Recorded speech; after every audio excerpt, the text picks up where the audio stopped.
देशामध्ये सीएए कायदा लागू झालाय। लोकसभा निवडणुकीच्या आधी केंद्र सरकारने एक मोठा निर्णय घेतला। सीएए अर्थात सिटीजनशिप अमेंडमेंट ऍक्ट देशभरात लागू करण्यात आलाय। सीएए ची अधिसूचना केंद्र सरकारकडून जारी करण्यात आली।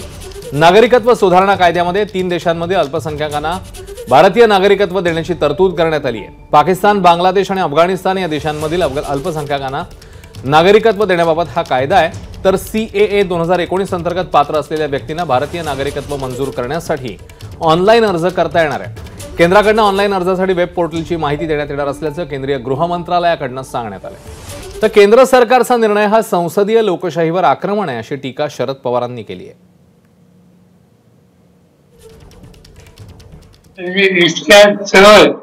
निवडणुकीचा कार्यक्रम जाहीर करण्याची वेळ आली असताना अशा प्रकारचा निर्णय घेणं केंद्र सरकारने आज सरळ संसदीय लोकशाही पद्धतीवर एक प्रकारचं हे आक्रमण आणि त्याच्यासाठी आम्ही त्याचा निषेध करतो। एबीपी माझा, उघडा डोळे बघा नीट।